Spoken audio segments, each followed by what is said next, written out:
bem amigos nossos que estão aqui nos acompanhando, fazendo aquele comentário, uma menção bastante carinhosa e gentil a todas as formiguinhas e formigões que estão na campanha Ame Juju. Quero falar com os senhores que, se porventura eu falar alguma coisa que soe desrespeitosa, desde já eu peço desculpa. Às vezes a gente sem querer fala. E agora há pouquinho, nós estávamos ali no museu, no Museu do Gaúcho, e eu falei algo errado, eu coloquei como Alegrete tivesse sido a segunda capital do Rio Grandense, mas na realidade foi a terceira. E agora eu vou entrar numa parte que eu gosto bastante, até vou perguntar qual que é a tua profissão, Marcos? Eu fui 8 anos militar, né? Então, oficial temporário? Não, fui sargento temporário. Sargento temporário. Da Arma de Comunicações e tenho formação de administração. Tá ótimo. Então acho que nós temos algo em comum. Pelo jeito eu achei que você era professor de história. Na realidade você também, como eu, deve ser um apaixonado por história. Sou tradicionalista. Tradicionalista, mas eu vejo que quem é apaixonado por história, de certa forma, ele é um tradicionalista. Dificilmente a gente... E uma coisa que eu acho interessante, porque quando eu me debruço também sobre outros assuntos que envolvem evolução. Eu tenho um trabalho que eu venho desenvolvendo, era para fechar agora, mas não consegui fechar porque veio a Juju e a Juju é mais importante.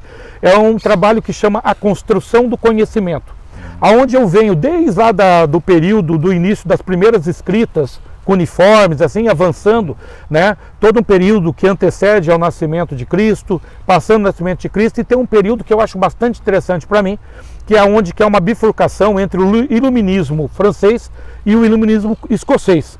E eu me pego bastante estimulado pelo iluminismo escocês, que é uma vertente mais conservadora. No entanto, no Rio Grande do Sul, eu tenho essa visão um pouco mais revolucionária. Então, às vezes, parece antagônico. Fala, pô, você é conservador para várias coisas na tua vida. Você é conservador em relação à família, ao trabalho, à ética, a isso, aquilo. E você é revolucionário quando se pensa no Rio Grande do Sul. É que, para mim, da minha percepção, a gente não faz questão de grandes mudanças que ocorra rapidamente, porque ela não teria uma base, ela não tem uma sustentação. Mas infelizmente, às vezes essa situação chega a uma situação ímpar, que pessoas têm que sair daquela situação confortável, da sua zona de conforto, para um vínculo um pouco mais agressivo, mais campo de batalha, né? E eu sempre vou lembrar, e depois em outros vídeos a gente vai conversar mais sobre isso, que tem pessoas que se tem o disparate, e eu vejo isso muitos historiadores fazendo, e respeito todos, mas eles têm uma ideia que a revisão farroupilha é uma revolução da elite. Eu falo, que elite ia querer ficar dormindo no tempo? Que elite ia querer passar frio, passar fome? Que elite ia querer abrir mão do conforto das suas fazendas? Que elite é essa? Será que então, se isso for uma elite verdadeira, eu fico me perguntando, aonde que nós podemos reencontrar essa elite na elite brasileira atual? O homem que deixa a tua família, o homem que deixa o seu a fazer para ir lutar pelos ideais de uma coletividade. Que homem é esse que lá no século XVIII, transição do século XIX, conseguia se relacionar tão bem com uma outra etnia, que era a afrodescendente, que até hoje a gente vê movimentos racistas falando que a vida dos negros também importa, é óbvio que importa, mas que povo é esse que era uma elite que entrava num campo de batalha junto? Eu vou depois, em outro momento, dar uma estudada mais sobre o Gavião. E para mim, pelo que eu entendi, o Gavião morre perto de Arroio Grande, numa batalha. E depois, se você puder me ajudar, né, eles saem de Porongo, né, e vão para essa batalha, a hora que ele vem a falecer. E esse segundo capítulo aqui, esse segundo momento, eu vou abusar um pouquinho do Marcos justamente para isso. Porque quando eu cheguei aqui em Santa Cruz, eu tinha uma ideia que o duelo entre o Onofre e o general Bento Gonçalves tinha sido próximo a Porto Alegre. E ele falou não, que esse duelo foi aqui no Rio... foi num braço, né, do rio Ibirapuitã. Você pode então contar para nós, desculpa te perdi isso, mas assim, qual a importância, a gente sabe que é muito grande, mas quais foram os momentos cruciais que passaram no arredor de Alegrete? Aqui hoje você falou que desmembrou em outros municípios, mas qual foi a parte assim que Alegrete passa a ser realmente o foco central da Revolução Farroupilha? Então os farroupilhas chegaram em Alegrete mais ou menos em 1942, onde Alegrete passa... 1800, né? Desculpa, 1842, onde Alegrete passa a ser a terceira capital da República Rio-Grandense, tá? E é tão bom afirmar da República Rio-Grandense, porque o Rio Grande do Sul, né, como estado, também vai ter 3 capitais, tá? E não podemos confundir as capitais da República Rio-Grandense com as capitais do estado do Rio Grande do Sul. Então aqui em Alegrete, quando os revolucionários chegam aqui, eles se instalam, tem a questão do duelo, que é um momento não tão positivo, né? Por causa que foi uma briga dos 2 primos, né? Mas foi para Bento Gonçalves defender a sua honra perante Onofre Pires. Então deixa só, desculpa te interromper, e já interrompendo, o Onofre Pires, eu não sei, eu volto a falar, né? Às vezes eu vou lendo e é muita informação, mas o Onofre Pires, para mim é uma pessoa fundamental, porque não sei, para mim é o mesmo Onofre Pires da Ponte da Zenha. Isso, é o mesmo. Que de 19 para 20 de setembro, lá atrás de 1835. Isso. E nós estamos falando quase chegando 8 anos depois, que houve um desgaste das relações, assim. Então, assim, para a gente ter uma ideia, como esse conflito foi intenso, que nós pegamos uma figura-chave da Ponte da Zenha, que é onde que se começa a Revolução Farroupilha, que vem o nosso dia fantástico, de 20 de setembro até 11 de setembro de 35, né? De 36, que é a proclamação da República, isso. E nós vamos culminar com uma pessoa jovem, tinha 40 e poucos anos de idade, que pegou o General Bento, que já era uma pessoa de mais idade, era uma pessoa provavelmente com também o biotipo um pouco mais pesado, e ele desafiou o primo dele. Ele acabou antes fazendo vários comentários que chegaram até o ouvido do primo dele. E naquela época, apesar que eu não vou fazer apologia à violência, mas era uma época que eu achava que era mais justa. Porque se você tinha que falar mal de alguém, você só tinha uma opção. Ou você falava frente a frente, ou você resolvia isso na peleia. Então, naquele tempo, me parece que fazia com que o homem ele assumisse a figura efetivamente de um homem. E não se iludam, também existiram duelo entre mulheres. A gente não vai entrar agora nesse momento, que a história fica muito longa, mas a história de duelos entre mulheres também é conhecida no Brasil, na Europa, só que ficou uma ideia que duelo é só entre homens. E a questão da honra é outra coisa que me chama a atenção, que qualquer pessoa que estiver ouvindo isso agora, tenta lembrar na cabeça de vocês, puxa na memória de vocês, há quanto tempo, fora de movimentos como o movimento tradicionalista, que você ouve uma pessoa valorizar a palavra honra. A palavra honra, ela tem um peso tão gigantesco, se você for ver isso dentro da cultura americana, norte-americana, a honra para eles está dentro de uma ideia primordial. Então é só para isso, para a gente tirar um pouco essa ideia de Bento Gonçalves e o Onofre Pires, né? Eles vão brigar, 2 primos vão se matar, é porque infelizmente eu acredito que até ali já tinha um desgaste muito grande. As coisas já vão bastante pesadas para ambos os lados, começa a haver discordância. Acredito que na época começou a faltar recursos, de impostos, já tinham saído de Piratini, já tinham passado por Caçapava do Sul, já estavam aqui em Alegrete, aquela pressão do exército imperialista. Eu acredito que o próprio Caxias já estava envolvido no processo de alguma forma. Então, por gentileza, continua, mas, por favor, dá uma intensificada nessa questão do duelo, que eu acho uma parte bem interessante. E depois, a senhora que você terminar, eu vou pedir para tu falar da Revolução Federalista, da parte do Assis, né? De Flores da Cunha, e falar da ponte aqui, que também é bem interessante, que não é da Revolução Farroupilha, apesar que na minha cabeça, volto a falar, não sou historiador, e se alguém for fazer prova do Enem, pelo amor de Deus, não escreva a minha linha de pensamento. Mas para mim, a Guerra Farroupilha, a Revolução Farroupilha, ela começa bem antes do dia 20 de setembro, desde o pessoal de Guaíba, que ficava vislumbrando a possibilidade, toda aquela ideia do pensamento. E para mim, a Revolução Farroupilha termina com o suicídio de Getúlio Vargas.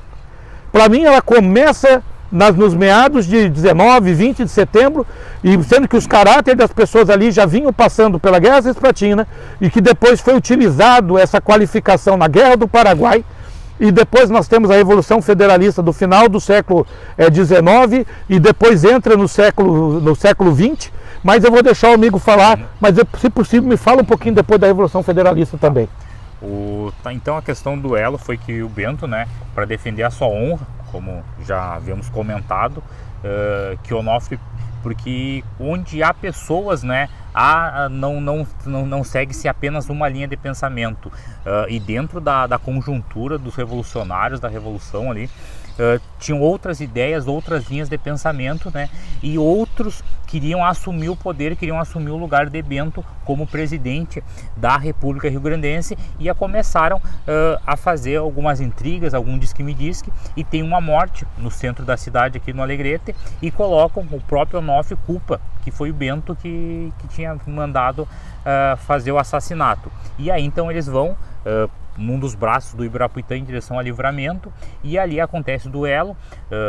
O Bento não mata Onofre Pires no duelo, ele vai morrer em consequência de um dos golpes, gangrena, né, do braço, né? de espada que ele sofreu no braço, mas ele não morreu naquele momento. O próprio Bento trouxe ele, conseguiu tentar dar um recurso, né? Eu acho que ele foi 4 dias depois, isso, né? 4 dias dar um recurso mínimo para ele, porque ele em nenhum momento o Bento quis realizar essa briga, mas foi em última instância, né, para realmente defender a sua honra.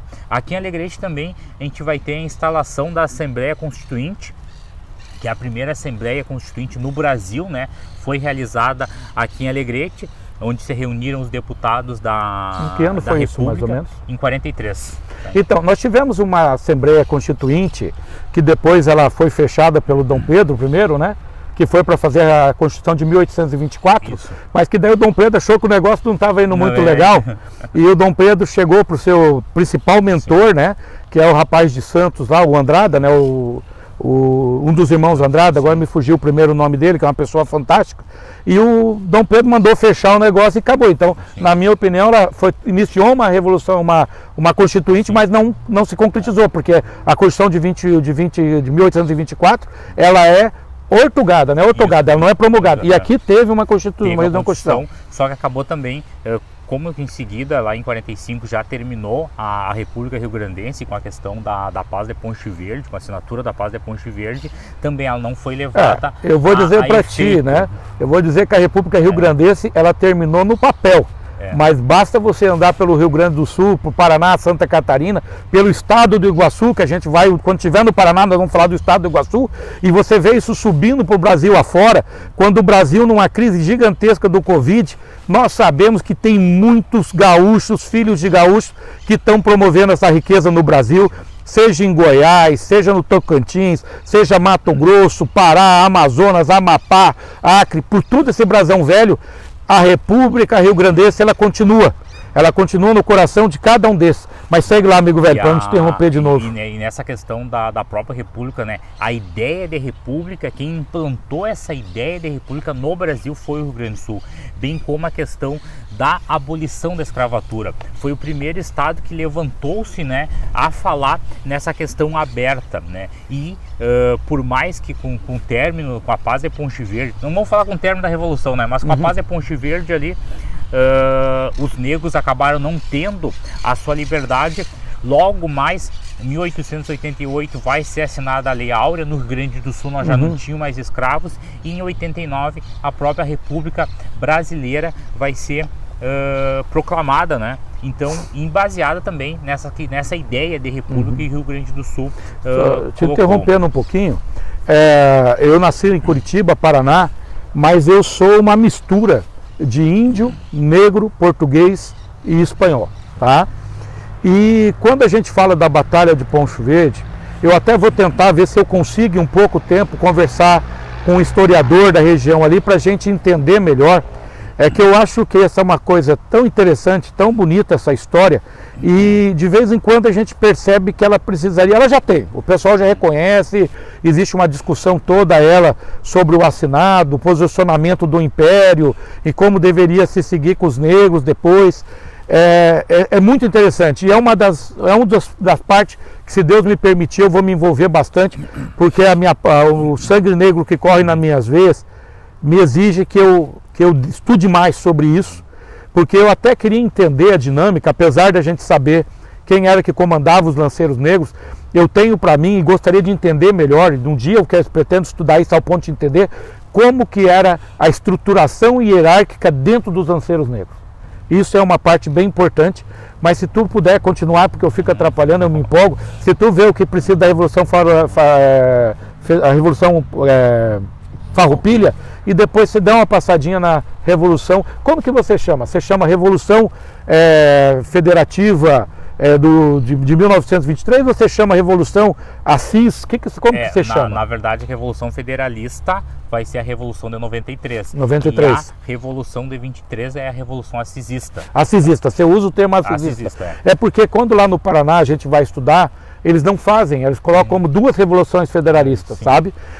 Pode ser que provavelmente, eu estou com 51 anos, provavelmente os livros devem ter mudado. Sim. Mas na época que eu estudava, a gente estudava como se fosse a segunda revolução federalista, porque no fundo a ideia ainda o federalismo começa na Revolução Farroupilha e ele vai seguindo.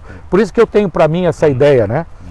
E assim, a Revolução Farroupilha, ela foi uma revolução por ideais, por ideias, para defender uma nação pelo um bem coletivo. Já, infelizmente, a Revolução Federalista e a Revolução Assisista, de 93 a 23, vai ser mais uma guerra pelo poder, né? Por causa que com a República vai entrar outras pessoas no poder, né, do Partido Republicano, e aquele pessoal que estava no poder acaba saindo, né, e aí começa os diversos descontentamentos e com os próprios governantes do Rio Grande do Sul. Focando na Revolução de 23, aqui nós temos bem próximos a atual Ponte Borges de Medeiros, que aqui a ponte sobre o Rio Ibirapuitã, a condição dos maiores combates da Revolução de 23, onde quem vinha de Uruguaiana era Flores da Cunha e quem estava à margem leste do rio era Honório Lemes. E aí eles vão ter um combate em cima da ponte. O irmão do Flores da Cunha vai morrer nesse combate e daqui o Flores da Cunha começa a perseguir o Honório Lemes pelas Serras do Caverá, que é uma localidade que tem entre o município de Alegrete e o município de Rosário do Sul. E o Honório Lemes era muito conhecedor daquelas regiões e aí ele conseguiu se esconder, né, por um bom tempo das tropas de Flores da Cunha. E foi um dos maiores combates que teve na Revolução de 23. Então, eu não sei, a gente vai acumulando histórias, né? E tem uma passagem que eu acho muito interessante.